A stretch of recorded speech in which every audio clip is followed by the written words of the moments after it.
2025-26 ஆண்டுக்கான மானிய கோரிக்கைகள் மீது விவாதமும் வாக்கெடுப்பும். மானிய கோரிக்கை 34 நகராட்சி நிர்வாகம் மற்றும் குடிநீர் வழங்கல் துறை.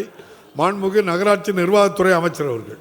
மாண்புமிகு பேரவைத் தலைவர் அவர்களே, நகராட்சி நிர்வாகம் மற்றும் குடிநீர் வழங்கல் துறை பற்றிய மானிய கோரிக்கை எண் 34 கீழ் வருவாய் கணக்கில் ரூபாய் 14,781 கோடியே 3,35,000, மூலதன கணக்கில் ரூபாய் 10,491 கோடியே 77 லட்சம் 77,82,000 மற்றும் கடன் கணக்கில் ரூபாய் 1,404 கோடியே 81,79,000 ஆகியவற்றுக்கு மேற்படாத தொகைகள் அரசுக்கு வழங்கப்பட வேண்டும் என கோருகிறேன்.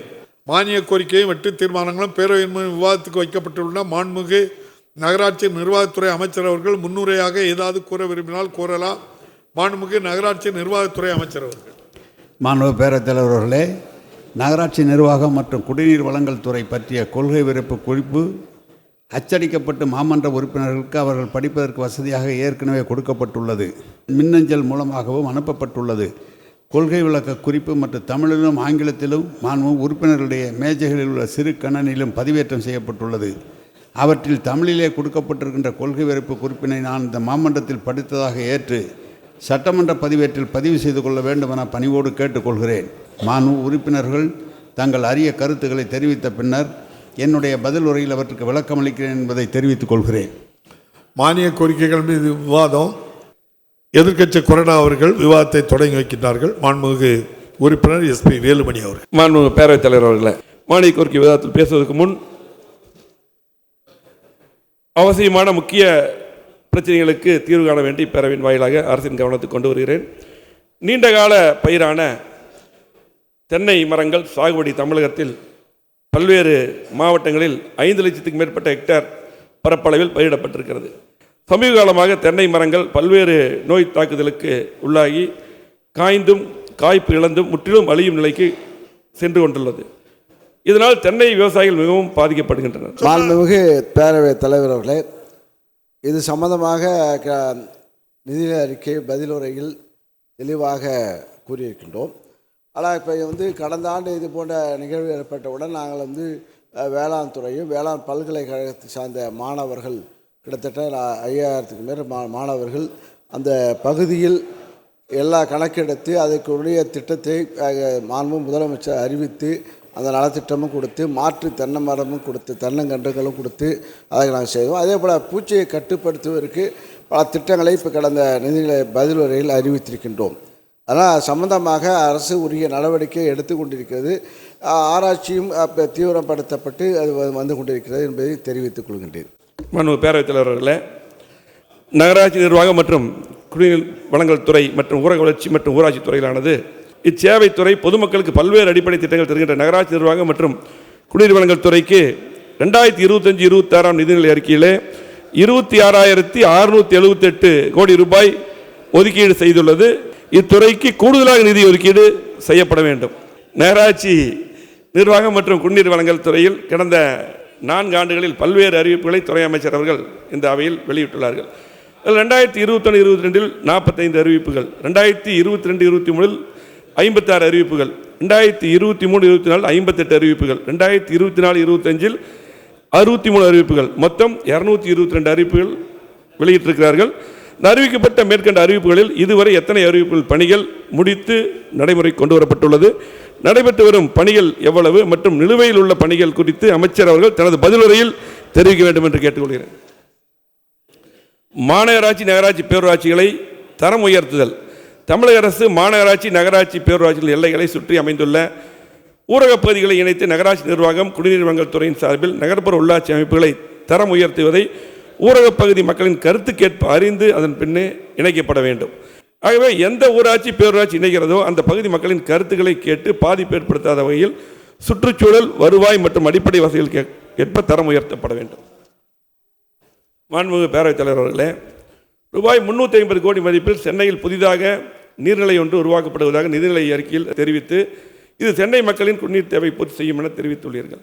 மிஞ்சூர் சுத்திகரிப்பு நிலையத்தில் கடல்நீரை குடிநீராக்கும் பணிகள் முற்றிலும் நிறுத்தப்பட்டு இத்திட்டத்திலிருந்து பெறப்பட்டு வந்த 100 MLD குடிநீர் நிறுத்தப்பட்டிருக்கிறது. பெருநகர சென்னை மாநகராட்சியில் பெருநிறுவனங்கள் மூலம் சமூக பங்களிப்பு மூலம் CSR ஃபண்டிலிருந்து பார்த்தீங்கன்னா 64 குளங்கள் சீர்மிகு நகர திட்டத்தின் கீழ் 63 குளங்கள், CMCDM-லிருந்து 47 குளங்கள் மேம்படுத்தப்பட்டது. இதில் புனரமைக்கப்பட்ட 33 நீர்நிலைகள். இன்றைக்கு இந்த பணிகளில் அதை வேகமாக செய்ய வேண்டும் என்று கேட்டுக்கொள்கிறோம். நீர்நிலைகள் மற்றும் கால்வாய்களை தூர்வாரி சீரமைக்கும் பணியில் அரசு சிறப்பு கவனம் செலுத்த வேண்டும் என்று கேட்டுக்கொள்கிறோம். அம்மா உணவகங்கள் கொரோனா நோய் தொற்று காலங்களில், ஊரடங்கு நாட்களில் தூய்மை பணியாளர்கள், வீடற்றோர், சாலைகளில் வசிப்போர், வீடுகளில் தங்கியிருப்போர் 3 வேளையும் உணவு வழங்கியதில் 131.47 லட்சம் பயனாளிகள் பயனடைந்துள்ளனர். ஆகவே இத்திட்டத்தை பாரபட்சமின்றி தொடர்ந்து செம்மையாக செயல்படுத்த நிதி ஒதுக்க அரசு நடவடிக்கை மேற்கொள்ள வேண்டும் என்று கேட்டுக்கொள்கிறேன். காலை சிற்றுண்டி திட்டம். பெருநகர சென்னை மாநகராட்சி திருவான்மையூர் மேல்நிலைப் பள்ளியில் 5000 மாணவர்கள் பயன்பெறும் வகையில் 25/2/2019 அன்று காலை மேதகு தமிழக ஆளுநர் மற்றும் அன்றைய தமிழ்நாடு முதலமைச்சர் அண்ணன் எடப்பாடியார் அவர்களால் முதலாக காலை சிற்றுண்டி திட்டம் துவங்கப்பட்டது. திடக்கழிவு மேலாண்மை திட்டம். வளர்ந்து வரும் நகரப்பகுதிகளில் தமிழக மக்கள் தூய்மையான முழுமையான சுகாதாரத்தை பெற்றிட திடக்கழிவு மேலாண்மை மற்றும் கழிவுநீர் மேலாண்மை திட்டங்களுக்கு அரசு தனி கவனம் எடுத்து முன்னுரிமை தந்து கூடுதல் நிதி வழங்க வேண்டும். துறை ரீதியாக கோவை மாநகராட்சி வெள்ளூர் குப்பை கிணங்கிலிருந்து திடக்கழிவு மேலாண்மை திட்டத்தின் கீழ் முன்னுரிமை வழங்கி குப்பைகளை அளிக்க நடவடிக்கை மேற்கொள்ள வேண்டும் என்று கேட்டுக்கொள்கிறேன். அதே போல் இந்த சாலைகளுக்காக பார்த்தீங்கன்னா 25-26 நிதியாண்டில் மாநகராட்சி, நகராட்சி, பேரூராட்சியில் 6483 நிலமுள்ள சாலைகள் 3750 கோடி ரூபாய் மதிப்பீட்டில் தரம் உயர்த்தப்படும் எனவும், சென்னை மாநகராட்சிக்கு 486 கோடி, அதே போல் பார்த்தீங்கன்னா கோயம்புத்தூருக்கு 200 கோடி, மதுரைக்கு 130 கோடி என்று அறிவித்துள்ளீர்கள். குடிநீர் பாதாள சாக்கடை திட்டம் பணிகளால் மற்றும் பருவமழையால் சேதமடைந்த சாலைகள் சேதமடைந்ததால் கோவை மாநகராட்சிக்கு கூடுதலாக ஒரு 200 கோடியும் 200 + 200 400 கோடியும், அதே போல் சென்னை மதுரைக்கு கூடுதலாக நிதி ஒதுக்க வேண்டும் என்று கேட்டுக்கொள்கிறேன். இன்றைக்கு வெள்ளூரில் பேருந்து நிலையம் அமைச்சு கிட்டத்தட்ட 61.62 ஏக்கர் நிலப்பரப்பில் வந்து 168 கோடி இல்லை ஆரம்பித்து 55% பணி முடிஞ்சிருச்சு. அதை நீங்களும் உறுதியளிச்சிருக்கீங்க, அதை உடனடியாக செயல்படுத்த வேண்டும் என்று கேட்டுக்கொள்கிறேன். அதே போல் கோவை விமான நிலைய விரிவாக்கம். ஆகவே நீங்கள் அது பண்ணாதான் எங்களுக்கு ஐடி கம்பெனிகள் வரும், கார்கோ அந்த இதெல்லாம் வரும். ஆகவே நீங்கள் உடனடியாக செய்யணும். சமநலத்துறை அமைச்சர். மாண்புமிகு பேரவைத் தலைவர் அவர்களே, மாண்புமிகு உறுப்பினர்கள் பேசும்போது காலை உணவு திட்டத்தை பற்றி கூறினார்கள். காலை உணவு திட்டம் எங்களுடைய முதலமைச்சர் அவர்கள் பள்ளி மாணவர்களை நேரடியாக சந்தித்து கலந்துரையாடிய போது அவர்கள் சோர்வாக இருப்பதை அறிந்து தான் இந்த திட்டம் கொண்டு வரப்பட்டது. நீங்கள் ஏதோ ஒரு சில இடத்துல பண்ணியிருக்கலாம், அந்த அச்சய பாத்திரத்துக்கு அரசு இடத்தை கொடுத்த போது தான் அது எதிர்க்கட்சிகளுக்கே தெரிய வந்தது. ஆகவே இந்த திட்டம் முதலமைச்சர் அவர்களால் செப்டம்பர் 22ஆம் ஆண்டு 1545 பள்ளிகளில் 1,15,000 பிள்ளைகளுக்கு தொடங்கப்பட்டது. பின்பு இதனுடைய பலனை அறிந்து கல்வித்திறன் அதிகரித்தது, அவருடைய வருகை அதிகரித்தது, ஊட்டச்சத்து உயர்ந்ததை அறிந்து இப்பொழுது 31,008 பள்ளிகள் அரசு மற்றும் கிராமத்தில் உள்ள அரசு உதவி பெறும் பள்ளிகளில் 15 லட்சம் மாணவர்கள் பயனடைந்து வருகிறார்கள். இதன் மூலம் தாய்ப்பாக திட்டமாக முதலமைச்சருடைய நேரடிய கண்காணிப்பில் செயல்படுத்தப்பட்டு வருகிறது. அதுபோல் ரூரல் பகுதியில் அத்துணை வளர்ச்சி மாணவர்களிடையே ஏற்பட்டுள்ளது என்றும் நம்முடைய திட்ட கமிஷனுடைய அறிக்கையும் கூறுகிறது. ஆகவே திட்டம் முழுக்க இந்த ஆண்டும் அரசு நகர்ப்புறத்தில் உள்ள அரசு உதவி பெறும் பள்ளிகளுக்கும் இத்திட்டம் விரிவாக்கப்படும் என்று நம்முடைய நிதிநிலை அறிக்கையில் முதலமைச்சர் அறிவித்துள்ளார்கள். ஆகவே முதலமைச்சர் நேரடியாக அவர் கண்டறிந்து அவர் கொண்டு வந்த முத்தாய்ப்பான திட்டம் என்பதை நான் இங்கு பதிவு செய்ய விரும்புகிறேன். அமைச்சர். மாண்புமிகு பேரவைத் கோவை விமான நிலையத்தினுடைய விரிவாக்கத்தை பற்றி இங்கு எடுத்து சொன்னார்கள். முந்தைய ஆட்சியில் 500 கோடி ரூபாய் மதிப்பிலான நிலங்கள் மட்டுமே எடுத்து முடிக்கப்பட்டிருந்தது. முதலமைச்சர்கள் ஆட்சி பொறுப்பேற்ற பிறகு அங்கே கோவையினுடைய தொழில் முனைவர்களெல்லாம் முதலமைச்சரை சந்தித்து விரைவாக அந்த பணிகளை முடிக்க வேண்டும் என்று கேட்டுக்கொண்டதன் அடிப்படையில் முதலமைச்சர்கள் அது ஆய்வுக் கூட்டங்களை நடத்த அந்த பணிகளை விரைந்து முடிக்க வேண்டும் என்று உத்தரவிட்டு ஆட்சி பொறுப்பு ஏற்றதற்கு பிறகு 1300 கோடி ரூபாய் அங்கே நில உரிமையாளர்களுக்கு வழங்கப்பட்டு முழுவதுமாக அந்த நிலம் எடுக்கப்பட்டு இப்போது விமான நிலையத்தினுடைய அந்த துறையிடம் மாவட்ட நிர்வாகம் ஒப்படைத்திருக்கிறது என்பதை மாண்புமிகு பேரவைத் தலைவராக தெரிவித்துக் கொள்கின்றேன். மாண்புமிகு நகராட்சித்துறை அமைச்சர் அவர்கள். மாண்புமிகு பேரவைத் தலைவர் அவர்களே, ஏற்கனவே இந்த துறை அமைச்சராக இருந்தவர், ஆனால் இடையிலே பேச வேண்டாம் என்ற கருதிதான் சரியாக கடைசியாக அவர் கேட்டதற்கெல்லாம் விளக்கம் சொல்ல வேண்டும் என்று உரிவோடு கேட்டார். 4 ஆண்டு காலமும் அறிவிப்புகள் வெளியிட்டிருக்கிறீர்கள், எத்தனை அறிவிப்புகள் முடிந்திருக்கிறது, எத்தனை அறிவிப்புகள் நடந்து கொண்டிருக்கிறது என்பதையெல்லாம் கேட்டார்கள். உங்களுக்கு மேஜையிலே அந்த புத்தகங்கள் 4 ஆண்டு காலமாக என்னென்ன செய்திருக்கிறோம், எத்தனை பணிகள் நடைபெற்று கொண்டிருக்கிறது, எவ்வளவு நிதி ஒதுக்கப்பட்டிருக்கிறது என்பதெல்லாம் விவரமாக 4 ஆண்டு காலத்திற்கு இந்த துறையின் மூலம் முழுமையாக உங்களுக்கு அறிவிக்கப்பட்டிருக்கிறது. மேலும் ஊரக பகுதியில் இணைக்கப்படும் போது அந்த கிராமத்து பகுதி மக்களை நீங்கள் கேட்டுக்கொண்டு இணைத்தால் நலமாக இருக்கும் என்று சொன்னீர்கள். ஏற்கனவே இதுக்கென்று ஒரு கமிட்டி அமைக்கப்பட்டு இந்த கமிட்டியினுடைய ஊரக நம்ம வளர்ச்சித்துறை அமைச்சருடைய செயலாளர் தலைமையில் எங்களுடைய செயலாளரும் இணைந்து கிட்டத்தட்ட அது 6 மாத காலம் அந்த கூட்டம் நடைபெற்று எந்தெந்த இடத்தில் நகராட்சியை ஒட்டியிருக்கிற பகுதிகள் நகராட்சியோடும் மாநகராட்சியோடு ஒட்டியிருக்கிற பகுதிகள் மாநகராட்சியோடும் பேரூராட்சியோடு ஒட்டியிருக்கிற பகுதிகள் பேரூராட்சியோடும் இணைக்கலாம் என்ற ஒரு கருத்து எழுப்பப்பட்டு மொத்தம் 12,400 ஊராட்சிகளில் 871 ஊராட்சிகளை இணைக்கலாம் என்று கருத்து தெரிவிக்கப்பட்டு பல்வேறு மனுக்கள் அங்கு மாவட்ட ஆட்சித்தலைவரிடம் எங்களது இணைக்கக்கூடாது என்று சொல்கிற போது அதையெல்லாம் நிறுத்திவிட்டு வெறும் 375 ஊராட்சிகள் மட்டும்தான் இப்போது நகராட்சி மாநகராட்சியோடு இணைக்கப்பட்டிருக்கிறது. இது கூட 110 நாள் டைம் கொடுக்குறார்கள். எங்களுக்கு யார் யாருக்கெல்லாம் எங்களை ஏன் இணைக்கக்கூடாது என்பதை கருத்தை கேட்பதற்காக அதற்கு நேரம் ஒதுக்கப்பட்டது. ஆனால் எல்லா இடங்களிலும் சொல்லும்போது கிராம மக்கள் எல்லாம் எங்களுக்கு 100 நாள் வேலை திட்டம் போய்விடும், அதனால் இணைக்க வேண்டாம் என்று சொன்னார்கள். ஆனால் இணைக்க இருக்கிற இந்த 375 ஊராட்சிகளுக்கும் இந்த இணைக்கப்படுகிற போது ஓராண்டு காலம் 2 ஆண்டு காலம் தொடர்ந்து இந்த 100 நாள் வேலை திட்டத்தை தருவதற்கும் துறையின் சார்பாக ஏற்பாடு செய்யப்பட்டிருக்கிறது என்பதையும் நான் தெரிவித்துக் கொள்கிறேன். அதேபோல் மீஞ்சூர் குடிநீர் திட்டத்தை பற்றி இங்கே சொன்னார். கடல் நீரை குடிநீராகும் திட்டம் முதலாக தலைவர் கலைஞர் அவர்களால் உருவாக்கப்பட்ட திட்டம். அப்படி வருகின்ற போது அதனை எடுத்து நடத்துகின்ற அவர் சரியாக நடத்தாத காரணத்தால் 100 MLD தருவதற்கு பதிலாக 60 MLD 40 MLD என்ற அளவிலே குறைந்து அனைத்து மிஷின்களும் பழுதுபட்டு அங்கே இருக்கிற பணியாற்றுபவர்களுக்கு சம்பளமும் தராமல் பழுதுபட்டு தண்ணீரும் முழுமையாக தராமல் இருந்தபோது அவர் எங்களிடம் வந்து பணம் கேட்டார். நாங்கள் உங்களை நம்பி பணம் தர முடியாது என்று நீதிமன்றத்துக்கு சென்றார். நீதிமன்றத்திலே அவர்கள் ஒரு நடுவர் நீதிமன்றத்தை வைத்து அந்த நீதிபதியை நீங்கள் என்ன சொல்கிறாரோ அதை கேளுங்கள் என்று சொன்னார். நடு நீதிபதி சொன்னார் அவர்களுக்கு ஒரு 40 கோடி பணம் தாருங்கள் என்று சொன்னார்கள். அவரை நம்பி நாங்கள் அரசாங்கம் பணம் தர இயலாது என்று சொன்னவுடன் உயர்நீதிமன்றத்திலே நீங்களே எடுத்துக்கொண்டுகள் அங்கே என்னென்ன இருக்கிறது என்பதை கணக்கெடுத்து எடுத்துக்கொள்ளுங்கள் என்று இப்போது துறையின் வாரியாக எடுப்பதற்கு எல்லா நடவடிக்கைகள் எடுக்கப்பட்டிருக்கிறது. விரைவிலே அங்கு உற்பத்தி தொடங்குவதற்குரிய நடவடிக்கை எடுக்கப்படும். அதில் உள்ளூரில் வேலை செய்கிற தொழிலாளர்கள் ஏற்கனவே நிலம் கொடுத்த தொழிலாளர்கள் அவர்களுக்கு மட்டும் மீண்டும் அரசு சார்பாக ஒப்பந்த தொழிலாளர்கள் மறுபடியும் அவர்களுக்கு பணி தருகிற பணியும் அவர்களுக்கு தரப்படும் என்பதையும் தெரிவித்து அதே போல் சொன்னீர்கள். மரக்காணம் பகுதியிலே ராமநாதபுரம் பகுதியிலே கடல் நீர் குடிநீராகும் திட்டத்தை ஏன் ஒவ்வொரு சட்டமன்றத்திலும் அறிவிக்கப்பட்டு ஏன் நடத்தவில்லை என்று சொன்னார்கள். அப்படி கடல் நீரை குடிநீராகும் திட்டம் வருகின்ற போது குதிரைமொழியிலே ராமநாதபுரத்திலே தொடங்கலாம் என்று ஒரு ஆய்வு செய்யப்பட்டது. அதற்கு பிறகு மரக்காணம் பகுதியிலே மிகப்பெரிய ஏரியை ஒன்று உண்டாக்கலாம் என்று அதிகாரிகள் மத்தியிலே ஒரு பேச்சுவார்த்தை நடைபெற்றது. கடல் நீரை குடிநீராகும் திட்டம் உருவாக்குகின்ற போது 1000 MLD 50 ரூபாய் செலவாகிறது தருகிற போது. அதே இயற்கை நீரை சேமித்து தருகிற போது 1000 லிட்டர் என்பது குறைவான விலை 20 லிட்டர் 11 ரூபாய் 13 ரூபாய் கொடுக்கலாம் என்ற நிலை வந்த பிறகுதான் ராமநாதபுரத்திற்காக 3900 கோடி தனியாக நிதி ஒதுக்கப்பட்டு வேடச்சந்தூர் நம்முடைய ஒட்டன்சத்திரம் திண்டுக்கல்லில் ஒரு பகுதி ராமநாதபுரம் மாவட்டம் முழுவதுமாக புது திட்டம் உருவாக்கப்பட்டு இந்த கடல் நீரை குடிநீரகம் திட்டத்துக்கு பதிலாக ஒரு குடிநீர் திட்டம் உருவாக்கப்பட்டு கிட்டத்தட்ட பணி முடிந்து இன்னும் 3 மாத காலத்தில் முழு ராமநாதபுரம் மாவட்டத்திற்கும் குடிநீர் தருகின்ற திட்டத்தை நம்முடைய முதலமைச்சர் அவர் தந்திருக்கிறார்கள். அதனால்தான் கடல் நீரை குடிநீராகும் திட்டம் வருகின்ற போது கூடுதலாக உற்பத்தி செலவு வருகிற காரணத்தால் காவிரியை நீராதாரமாக கொண்டு அந்த பணி நடைபெற்று கொண்டிருக்கிறது. மரக்காணத்திலே வந்து பெரிய ஏரியை உருவாக்குற ஒரு திட்டம் ஒன்றும் இருக்கிறது. அதனால்தான் அது நிறுத்தி வைக்கப்பட்டிருக்கிறது. அதே போல் வடிகாலெல்லாம் தூர்வார வேண்டும் என்று ஏற்கனவே சொல்லியிருக்கிறீர்கள். ஒவ்வொரு ஆண்டும் இருக்கிற ஏரிகளை நகர்ப்புறத்தில் இருக்கின்ற ஏரிகளை ஆழப்படுத்தி அகலப்படுத்தி பலப்படுத்தி நடைபாதைகள் அமைத்து அந்த பணிகள் நடைபெற்று கொண்டிருக்கிறது. சென்னையை பொறுத்தளவு 2000 கிலோமீட்டருக்கு மேலாக ஆகாய தாமரையில் அகற்றி ஒவ்வொரு ஆண்டும் அதை செய்து கொண்டிருக்கிறோம். ஆகாய தாமரையில் அடர்த்தி கொண்டிருக்கிறோம். இன்னும் சொல்லப்போனால் சென்னையில் நமது நீர்வளத்துறை அமைச்சர் அவர்களுடைய பொறுப்பிலிருந்து எங்களிடம் ஒப்படைத்திருக்கிறார். ஓட்டேரி நல்லா விருகம்பாக்கம் கால்வாயெல்லாம் எங்களிடம் ஒப்படைத்து அதற்கான நிதி ஒதுக்கப்பட்டு செவரெல்லாம் அதிகமாக உயரமாக கட்டுக்கின்ற அந்த பணியும் இப்போது நடைபெற இருக்கிறது. எனவே தூர்வாரி அந்த வெள்ளம் பாதிக்காத அளவிற்கு அந்த பணிகளும் நடந்து கொண்டிருக்கிறது. அம்மா உணவகத்தை பற்றி சொன்னீர்கள். உள்ளபடியே எந்த இடத்திலும் அம்மா உணவு நிறுத்தப்படவே இல்லை.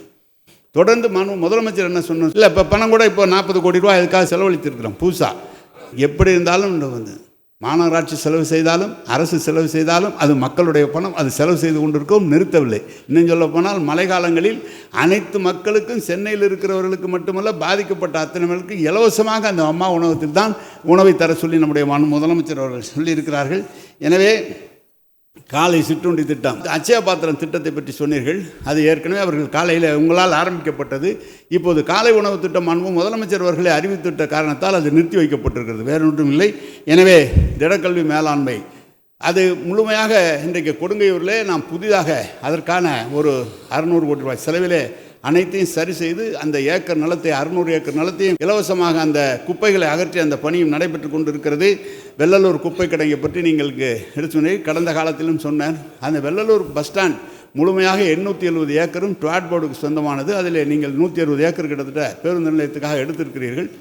மலரவன் அவர்கள் மேயராக இருந்த காலத்தில் கோவையிலே எங்களுடைய செயலாளர் தான் அங்கு கமிஷனராக இருந்தார். சட்டமன்றத்திலே அந்த மாநகராட்சியில் எந்த தீர்மானம் சொன்னாலும் நேரடியாக அறிவித்து குப்பைகள் எல்லாம் கொண்டு நகரத்தில் இருக்கிற குப்பைகளை அங்கே கொண்டு சேர்த்து விட்டார்கள். இப்போது குப்பை கிடங்கு பெரிதாக ஆகியிருக்கிறது.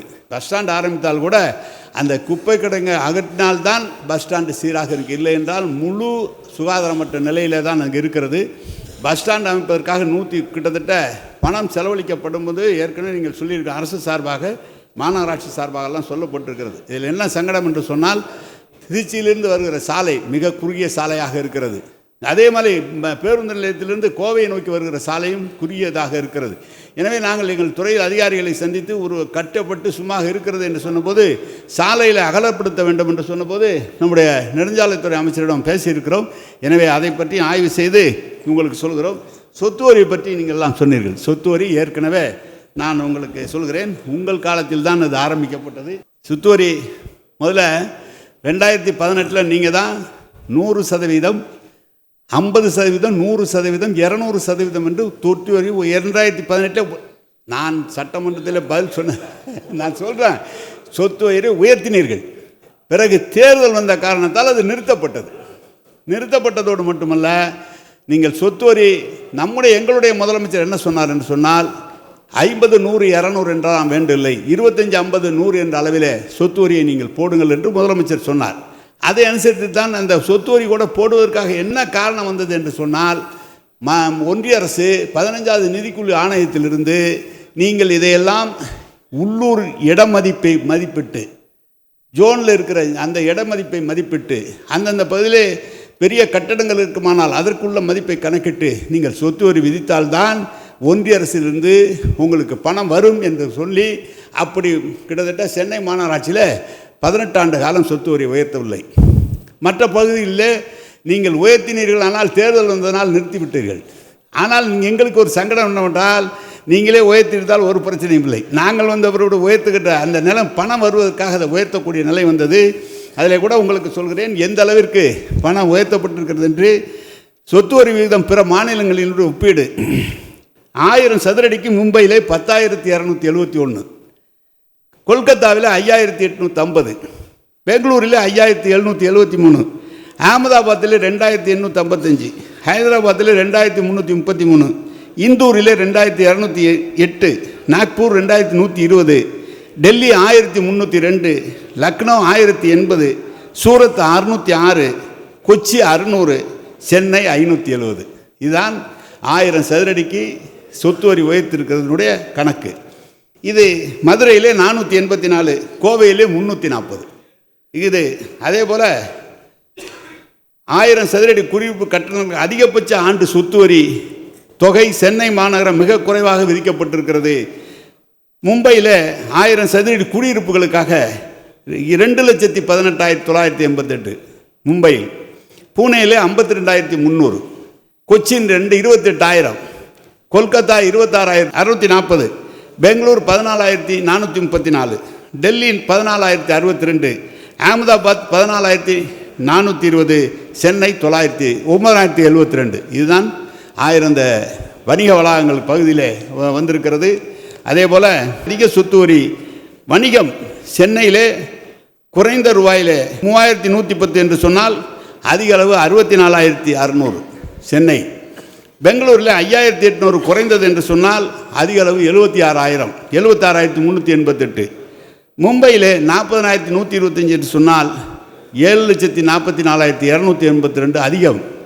பூனேயில் 81,183 என்று சொன்னால் 1,73,055 என்று எல்லா பகுதியிலும் சென்னையில் இருக்க மற்ற நகரங்கள் இந்தியாவில் இருக்கிற நகரங்கள் எல்லாம் அதிகமாக இருக்கும்போது கூட தமிழ்நாட்டை பொறுத்தளவு ஏழைகள் பாதிக்கப்படாது என்ற காரணத்தால் 600 சதுரடிக்கு குறைவாக இருக்கிறவர்களுக்கு இதுவரை எந்த சொத்து வரியும் உயர்த்தாமல் மற்றவர்களுக்கு தான் அது உயர்த்தப்பட்டிருக்கிறது என்பதையும் தெரிவித்து, இந்த பணியை நம்முடைய மாண்பு முதலமைச்சர் அவர்கள் எங்களுக்கு அறிவித்திருக்கிறார். இப்போது ட்ரோன் சர்வே என்று ஒன்று செய்யப்பட்டது.